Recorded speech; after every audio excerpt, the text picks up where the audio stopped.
Hello and welcome to Afternoon Tea with Karen and Craig Kelly with how to avoid 7 years jail when posting on social media in Australia. Firstly, a quick word from Brian in regards to what we're talking about.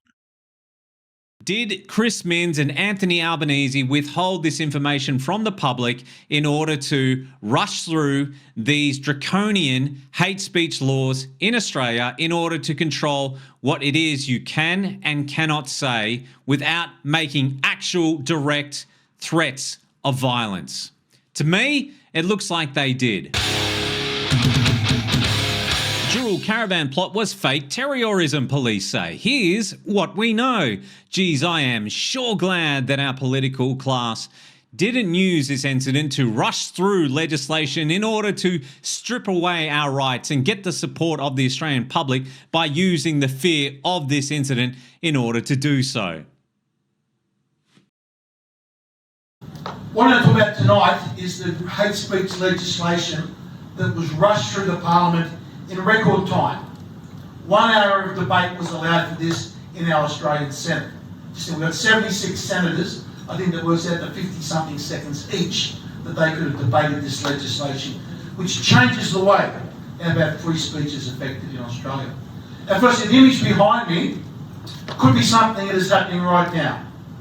Because in this country, if you are posting something online and you infringe this legislation, you can face up to 7 years in jail. So I'll just go through this at the start. This is the legislation here, Crimes Code Amendment, Hate Crimes Bill of 2025. So we already have a Crimes Code Act, so this legislation actually amends an existing act. That's why they call it in this way. Okay, next one. Now, one of the most major changes of this legislation is what we've got here, paragraph 3. And what it does, previously you had to intend to cause harm. You had to intend to threaten violence. They've changed that, and it's now just reckless. So you can say something with no intent to cause anyone harm, but under this new legislation they say, well, you said that recklessly. Therefore, you can be caught by this legislation. Intent is not required. Next one. Now, there's 2 sections to the Act. One has a 7-year jail sentence. The other one has a 5-year jail sentence. The only difference is this paragraph D, right? If the threat, if carried out, will threaten the peace, order and good government of Australia. So if whatever you say breaks these other ones and also threatens the peace, order and good government of Australia, whatever that means, it's an extra 2 years in jail. Okay, let's go next one. I'll go through the specifics of the legislation. Okay. I'll go through this one, okay. Threatening force or violence against groups, right? Paragraph 1. A person commits an offence if the person threatens to use force or violence against a group. Now, the first thing there, it's not just violence. It's not just physical violence. They've included the use of force. Now, force can be moral force. It can be intellectual force. It can be all types of force. It doesn't necessarily have to be physical force. So they've greatly broadened the definition of rather than just physical violence to include force. Okay. Paragraph B.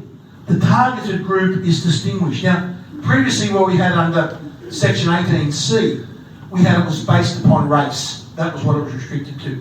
Now it's only it's race, religion, sex, sexual orientation, gender identity, intersex status, disability, nationality, national or ethnic origin, or political opinion. So if you are a group that has a political opinion, whatever that may be, you are now one of the protected categories. If you are also someone of gender identity, where you may think that men should be able to use women's toilets, this now covers also gender identity in the legislation. Paragraph C. A reasonable member of the targeted group So that's all these groups here. So a group with a political opinion, which could be even our people here, we are now one of those groups at the table, okay? Well, that'd work. I'm not Christian enough to sign the creed, so I've got to get some sort of protection going on. Women and children.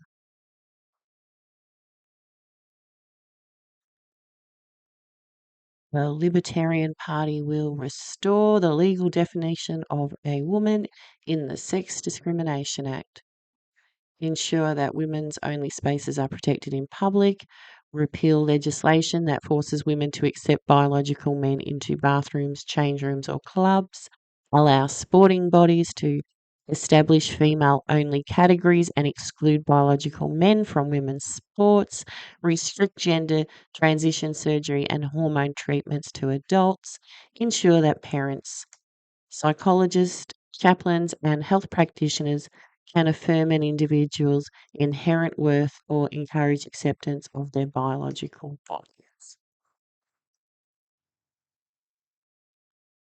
And it's going to cost me $100.